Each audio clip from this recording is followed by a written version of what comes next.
Atenção! Começa agora uma teleaula de processos de fabricação do curso profissionalizante. Você vai assistir a teleaula de número 54. Bons estudos!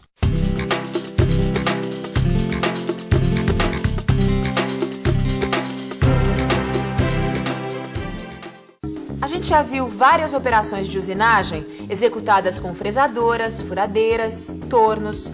A partir dessa aula, nós vamos estudar os processos de usinagem por abrasão. Um desses processos é a retificação, que utiliza a retificadora, que é uma máquina-ferramenta usada para dar acabamento fino e exatidão às dimensões das peças. Então, vamos conhecer mais sobre tudo isso? Não saia daí, que essa e as próximas teleaulas serão sobre esse assunto. Hoje você vai conhecer o processo de retificação e os principais tipos de retificadora. Vai conhecer também a ferramenta utilizada na retificadora, o rebolo. Tudo pronto? Então vamos em frente que a nossa teleaula está começando.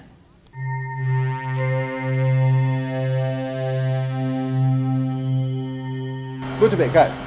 A retificadora é usada quando a gente quer que as peças tenham medidas exatas e um tipo de acabamento que é impossível de se obter nos processos convencionais. Bom, pelo que eu estou vendo, a retificadora vai desgastando o metal com essa ferramenta aqui, é isso? Exatamente.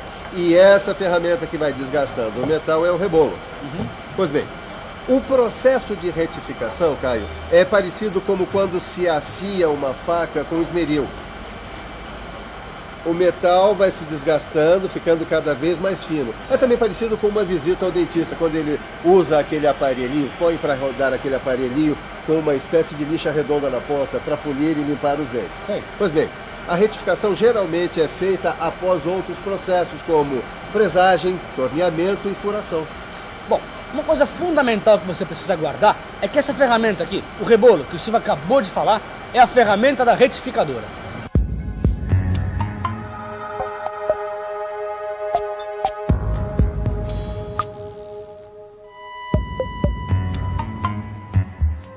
Retificar a superfície de uma peça significa nivelar, alinhar, tornar plana esta superfície. Na usinagem mecânica, isto acontece quando a peça toca o rebolo. Mas o que realmente está acontecendo quando o rebolo toca a peça? Vamos dar uma olhada e ficar por dentro?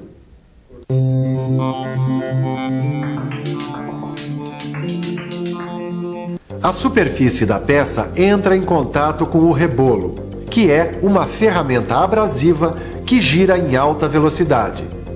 Durante a rotação, o rebolo retira pequenas porções de material da peça, ou seja, vai removendo o material da superfície da peça, deixando-a lisa e plana. Está na hora da gente conhecer os 3 tipos de retificadora.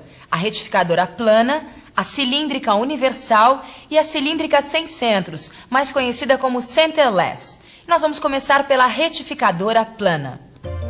A retificadora plana, como o próprio nome já diz, retifica todos os tipos de superfícies planas, paralelas, perpendiculares e inclinadas.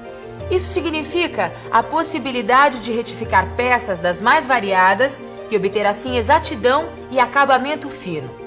A peça geralmente é colocada numa placa magnética que está fixa à mesa da retificadora. Essa mesa faz um movimento longitudinal retilíneo da direita para a esquerda e vice-versa. Possui também um avanço transversal que depende da largura do rebolo. O operador determina a amplitude desses movimentos, sua velocidade e ajusta o rebolo na posição para a usinagem. Ao entrar em contato com a peça, o rebolo vai removendo o material. O operador vai controlando esse processo até obter as medidas e o acabamento necessários. A retificadora plana pode ser plana tangencial e de topo de eixo vertical. E essa daqui, Caio, é a retificadora cilíndrica universal. Ela retifica superfícies cilíndricas internas e externas. E essas daqui são algumas peças que podem ser retificadas na máquina. Eixo, peça cônica e peça furada. Agora, antes de nós irmos para a parte prática, nós vamos estudar e bem como a máquina funciona. Vamos ver de perto?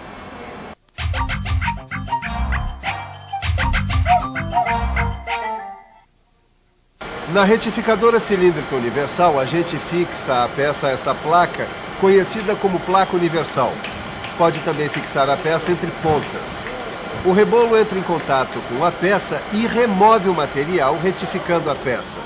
Esta máquina faz retificação de superfícies cilíndricas externas, como as desta peça. E dê uma olhada.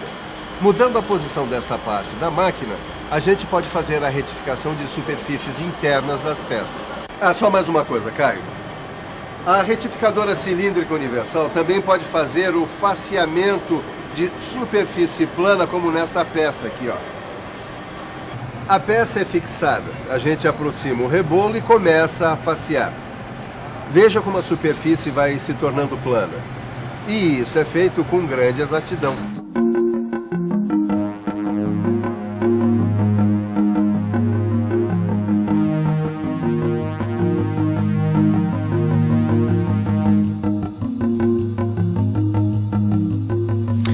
Você deve estar pensando então que a retificação só serve se a quantidade de peças for muito pequena. Porque se tiver que retificar milhares de peças em uma retificadora cilíndrica universal, o operador vai levar alguns anos. Bom, a solução é automatizar o processo de retificação. Se a produção tiver que ser em série, então deve ser usada uma retificadora sem centro, ou centerless. Apesar da centerless ser uma máquina totalmente automática, o sistema de retificação é o mesmo. A peça é conduzida pelo rebolo e pelo disco de arraste. Este disco gira devagar e faz a peça avançar enquanto o rebolo retifica a peça. Como você viu, na retificação o rebolo tem um papel fundamental. Agora está na hora da gente conhecer o nosso amigo aqui. O rebolo apresenta 5 elementos. O abrasivo, que é o material que compõe o grão do rebolo. O abrasivo pode ser carbeto de silício, óxido de alumínio e outros mais. A granulação, que caracteriza o tamanho dos grãos do abrasivo. O aglomerante, que é o material que une os grãos e que vai determinar o grau de dureza. E, finalmente, a estrutura, que dá a porosidade do rebolo. Existem rebolos feitos de diversos materiais e de diversas formas.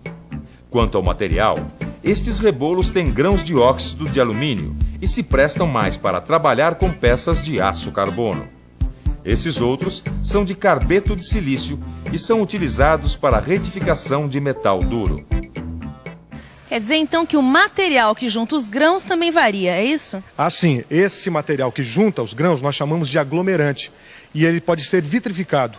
Aliás, a maioria dos rebolos fabricados é deste material, mas existem outros também, como a resina, a borracha e a goma laca. Bom, como você pode perceber, existem vários tipos de rebolos, que variam de acordo com sua forma e seu material. Como é que você vai fazer então para escolher? É simples, você tem que escolher o rebolo que seja mais adequado ao material e ao tipo de retificação que você for fazer. Ô Caio, para a superfície de uma peça a ser retificada ter acabamento e medidas exatas, nós devemos observar os fatores tipo de trabalho, granulação, aglomerante do rebolo e o material a ser retificado. Mas que tipo de trabalho, Silva? Do que você está falando? Caio, se for uma operação de desbaste em aço, o certo é usar um rebolo com tipo de granulação grossa e aglomerante vitrificado. Agora, se for um semi-acabamento, o melhor é usar então uma granulação média e aglomerante vitrificado. E se for uma retificação fina, o último acabamento, é melhor usar uma granulação fina. Existem outras dicas. Se o material for duro, a gente utiliza um rebolo mole. Se o material for mole, a gente utiliza um rebolo duro. Se o material for duro, a gente imprime a peça a uma velocidade menor. Se o material for mole, a gente imprime a peça a uma velocidade maior. Mas não se preocupe em guardar tudo isso não, porque a prática e o seu livro de estudos vão orientá-lo a escolher o rebolo mais adequado. Outra característica do processo de retificação é que ele permite que as peças tenham medidas exatas. A gente viu que o rebolo retira material da peça, dando a ela acabamento. Ou seja, a gente tem que começar a retificar o material deixado a mais na peça, ou seja, o sobremetal. O sobremetal tem entre 0,2 a 0,5 de milímetro. A peça geralmente é retificada depois que já passou por outros processos de usinagem. Ah, mais uma coisa, algumas peças passam por tratamento térmico antes de serem retificadas. Bom, Silva, quando é que nós vamos poder retificar? Logo, logo, Caio. Mas antes é bom você dar uma revisada em tudo que aprendeu. É isso aí, é hora da revisão. E atenção, se liga aí que é hora da revisão. Na teleaula de hoje, você viu que a retificadora é uma máquina que usina peças para dar a elas exatidão e acabamento. Conheceu as retificadoras plana, cilíndrica universal e a sem centro ou centerless. Viu que as retificadoras planas podem ser tangencial de eixo horizontal ou de topo de eixo vertical, e que a retificadora cilíndrica universal retifica apenas superfícies cilíndricas externas e internas. Finalmente, conheceu a ferramenta da retificadora, o rebolo, alguns dos seus tipos, e aprendeu sobre a necessidade de adequar o rebolo ao material a ser retificado. Muitas ações do cotidiano se perdem na vida, mas se a gente prestar atenção, vai ver que envolvem qualidades admiráveis: concentração, paciência, perseverança, precisão, qualidade. E isso se reflete em tudo que nos rodeia. A retificação de uma peça é um desses trabalhos que requer concentração, precisão e paciência. Nas próximas teleaulas, você terá mais informações sobre retificação. Até a próxima!